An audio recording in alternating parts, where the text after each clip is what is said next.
A lot of times people feel this in their lower back. It's when technique would start to break down. A triple bodyweight hip thrust. Good morning guys and welcome back to my channel.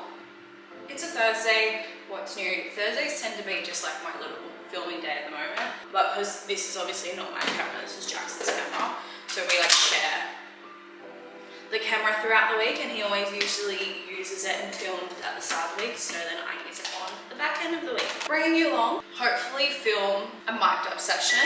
We'll see how busy the gym is. Also, this is the outfit I bought. I showed you the brown one last week. This is the red one I bought for some bit of promo work. We're going to do some filming on Saturday. Oh, Jackson's going to do some filming for me, so this will be the fit that I wear, and it's really nice. It is quite tight, like I got extra small in both. These specific shorts fit a little bit tighter than like the brown ones I bought. They're the same size, but the other ones are a lot more stretchier and a little bit more, I guess, like hugging, whereas this is like very, I love it. The red looks so slay. And then I'll just wear it with my usual New Balance. But that's it. Eat the bagel. We're gonna go head to the gym. I'll fucking see you there.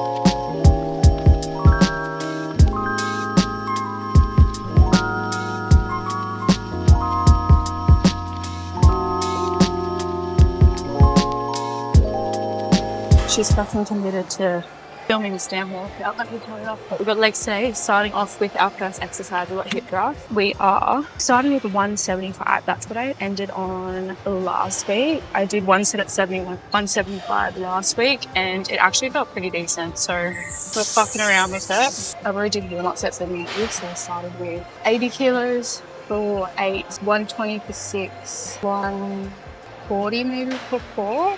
And then I got started with 175. Always warming up in 2 or working sets as well. Never just starting off the bat, just raw dogging 175 without a warm up. Not only do you need to warm up the muscles, the joints, all those sorts of things, but also like neurologically you want to get yourself prepared to lift with heavy weight. Like 175 now that I've touched weights leading into it isn't going to feel so fucked. If I were to have just jumped straight into 175, I probably wouldn't be able to lift that, you know what I mean? It's pretty good concepts, but making sure we always warm up before the first set.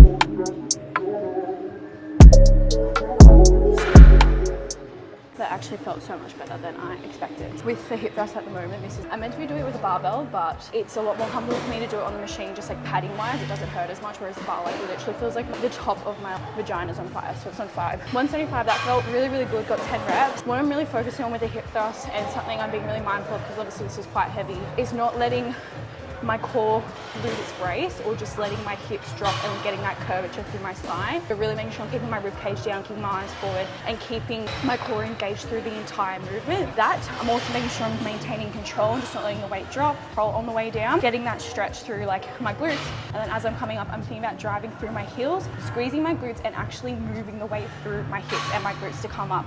A lot of times people feel this in their lower back because they're arching their spine to lift the weight back up. Keep everything engaged, keeping your core engaged, keeping your rib cage down is going to force you to have to use your hips to come straight back up, and making sure we're getting full extension at the top as well. When people start to go heavy, and I've been guilty of this in the past as well, we start to lose that range at the top where our hips are still like this. Say that's your hips there, that's your legs, that's your upper body, you still end up like this. We want to make sure that's getting full extension at the top. So those are kind of like the 3 key points I'm really focusing on. I'm actually surprised that felt that good. It's funny, this machine, you can't load it heavy because there's not enough fucking room. So I have to carry the 25 kilo steel plates from the other fucking room into this one, which is kind of a flex. This is, I'm pretty sure, the second last week of my program. Next week will be the final week, and I'm gonna go for 180 next week. Like, just for funsies, just because I wanna say I've done a triple bodyweight hip thrust. I'm pretty sure I've done 180 before with a barbell, but I'm pretty sure it was ugly as, like really, really ugly. And that was also when I was peak in my build. Whereas I'm only like 4 weeks into my build, off the back of the dieting phase, lighter than I was when I did that. And it would be triple bodyweight, so that'd be pretty fucking cool. Huge slates.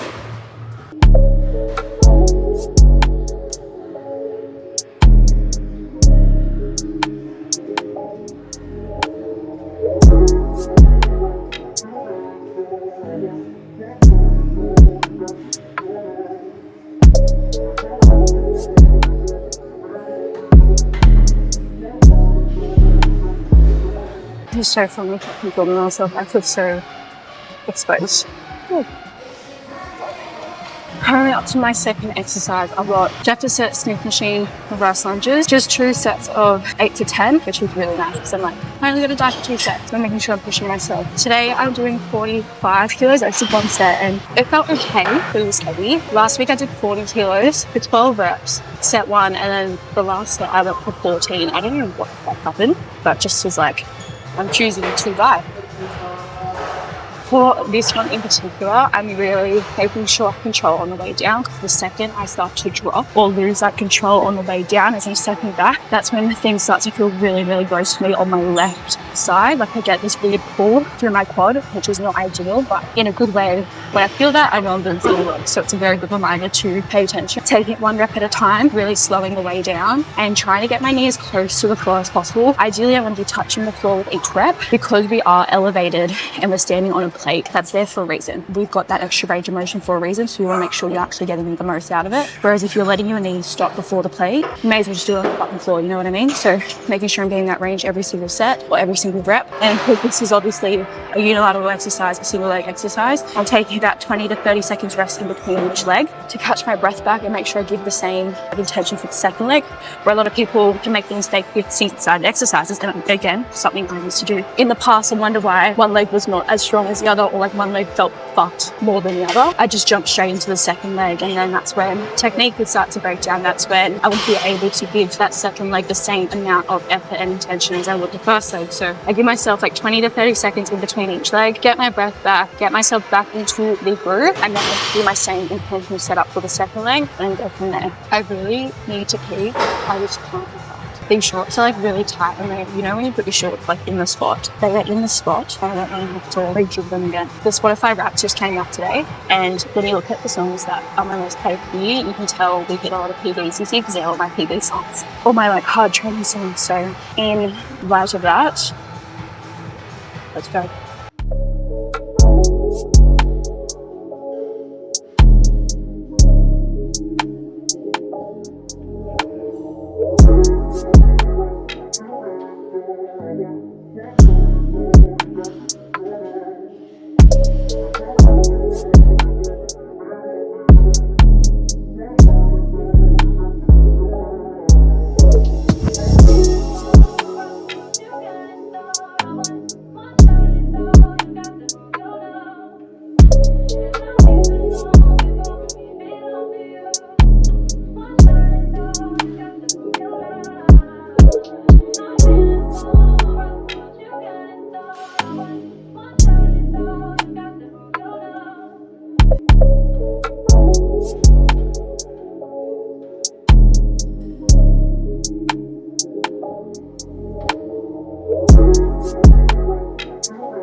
So this is actually the first time I've been able to do a whole session in order.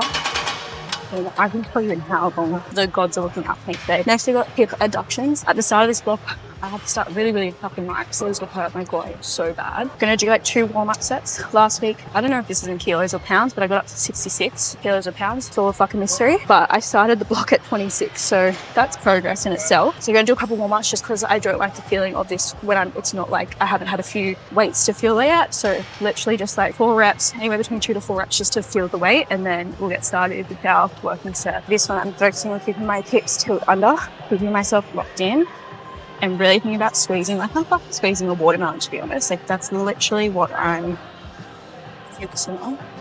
The first set, 6 but 10 to 15 reps. Last week I got 15, 14, 14, so I'm going to keep the weight the same, see if I can get an extra rep, 2 or 3 with each working set. One thing I do dislike about this specific machine though, it doesn't go out wide enough. Like the range I get for this and hip abduction, so out of glute on my other day, is just not ideal. Me personally, like I feel like I could get more range, but you know, they make do.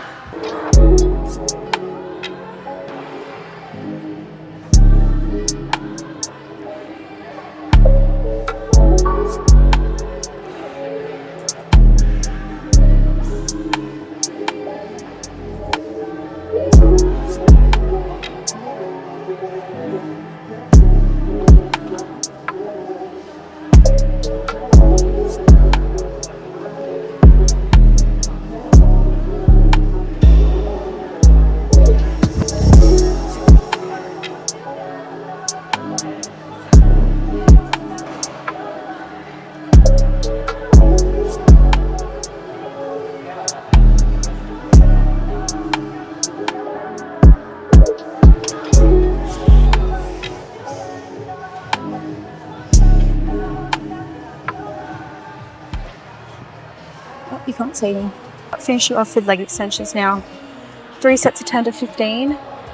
Again, this was something I had to start quite light on at the very start of the program because when I injured my knee, when was that? That was like 6 months ago, I think. Obviously, I didn't do much any of this, to be honest. This is the first program I've had it back in since like 6 months ago, and I started the block literally on 19 kilos because it was so heavy and felt so uncomfortable. But we're up to 52 now. So last week, same weight, but just going for more reps today, and they're feeling really good. I'm very happy to see myself get back to the same strength or close to the same level of strength I was before I injured my knee with exercises I haven't done since then. And even just to see the overall development of my legs, like obviously I didn't do any leg extensions and things like that, but I did a lot of pendulum squatting, so I feel like I can pay a lot of fucking contribute to my quad growth in that time frame to all the pendulum squatting I've been doing. For these in particular, I'm making sure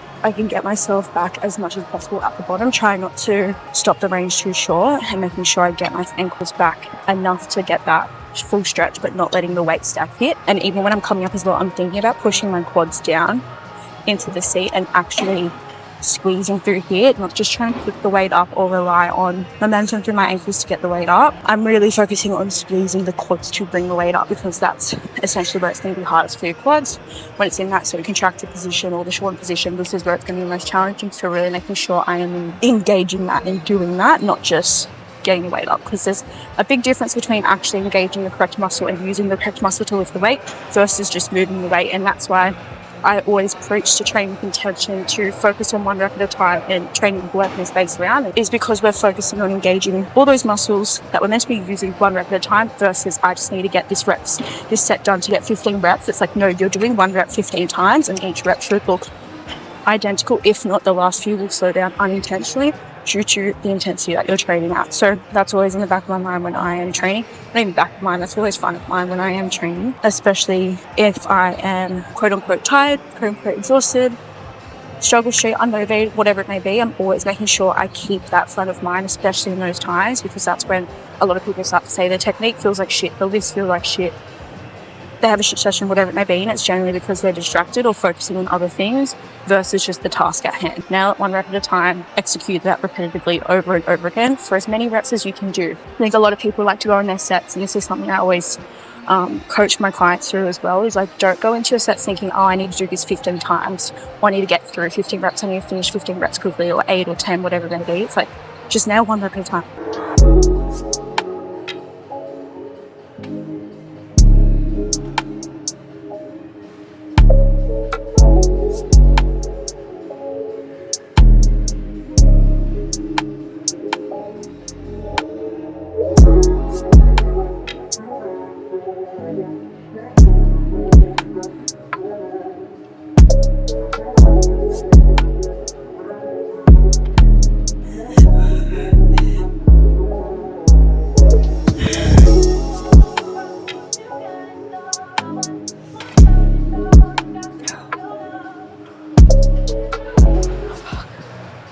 Another thing is to hold on to the handles. I've got some really lanky ass fucking arms, so I can grab onto that. If you don't have long arms and you can't reach it and you have a pair of straps, put your straps on and hold the straps, because if you do not nail your setup, or if your setup is a bit fucking wacky, you're not going to get a lot out of it. Those last few reps where you can see they're slowing down, they're getting challenging, they're getting close to failure. If I weren't holding on, like, I'd be fucking flopping all over the joint. So make sure you make use of the handles. They're there for a fucking reason. You can't reach them, make use of straps, and you'll be able to get so much more out of it. That was by far one of the best sessions I've had in a fucking while. I think I really needed that. Like, I feel like, one, filming this session was actually really fun. Two, got to do the session in order, so like my own, like the client and me feels really accomplished. I'm like very happy with that. But I feel like that's really set the tone of how hopefully the rest of my sessions go for the rest of the year. And I think that will come down to coming at this time again. Like, I tried to avoid early morning just because the traffic on the way here is not ideal. But to be honest, it's the fucking same at lunchtime anyway, and I think that makes me even more shittier, if I'm being honest, because it still takes the same amount of time. But it's smack bang in the middle of the day when it's actually busy here. And two, I feel like cooked. Like, it kind of fucks up my meal timing a little bit. So I think this time of the day is actually so much better for me. But again, it's been one fucking day, Kayla, like chill. Gonna do a bit of posing practice. At the moment, obviously still got time to practice posing because I'm not fucking competing till next year, but I still want to practice now, get used to it, because this is also very, very new to me. I guess I'm doing between 2 and 3 kind of 15-minute blocks per week, so just like 10 to 15 minutes after my session, practicing my posing, getting comfortable inside the heels as well, kind of breaking them in because these are quite tight on my fat feet. Excited to improve this, and it's really cool to see even just like the confidence slowly growing with it. Still got a long way to go, but I've definitely gotten a little bit more comfortable. We'll see how we go today. I still really badly need a pee, but I'm just gonna wait till after I finish this and do all that before I leave. So stomach wise might look a little bit thickums, or at least uterus wise might look a bit thickums, but it is okay. So I practice my walking first because this is something I'm still fucking struggling with. I'm very much listening to my rap era 24/7, trying to find songs to walk to. It's quite funny, but I have a sad girl playlist, basically a bunch of love songs from when I was in my sad girl era, but not anymore. Through my lover girl era. One thing that we're trying to do in that posing lesson I first did is to swivel, which I can do when I'm walking straight, but walking sideways for some reason I can't. Oh, that was too fast.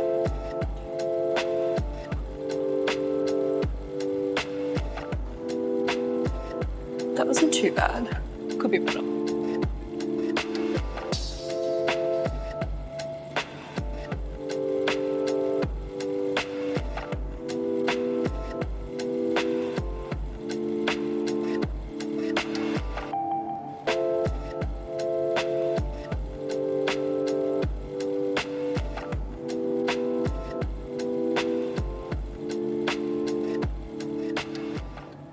Absolutely not mad with how things be looking. It's just so cool to see. That's me, like, what the fuck? It's so crazy. Like, when you've achieved like a fucking insane physique transformation for yourself, you would understand, but it's just like seeing how I look, it wigs me out every fucking time. This is what I look like. Because I feel like I've been trying to, or have spent a lot of my journey trying to achieve this look, but I obviously, have I spoken about this on Instagram? I've spoken about this before, maybe on the podcast, but like about my journey, like I fucked around so much in the first few years, like dabbling in so many different things, you know, all the fucking methods, like shit that didn't actually contribute to the look I wanted. But the fact that this is what I look like now, and this isn't even me like at my leanest, is really wild, and it makes me really fucking proud of myself that I am able to achieve this, and I can't wait to see what next year brings and what this next goal brings, just to see like what else I can do, and it's, yeah, really fucking cool.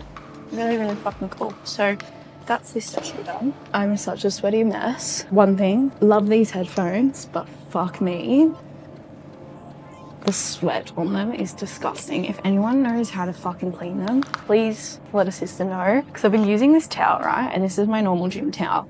And fucking, it's so bad. Like, it needs a fucking wash, and I'm washing it today, thank God. But I couldn't use the towel today because I used it, I think it was on Monday or Tuesday when I did my first session. And, oh, like, it's Like, this is the shit, like, I feel like no one fucking speaks about, because we're all a bit disgusting sometimes. But I couldn't use the towel because all I could smell was, like, the sweaty. I was that girl in the gym. So, we're gonna go watch that today. And we're not gonna be the smelly bitch in the gym anymore.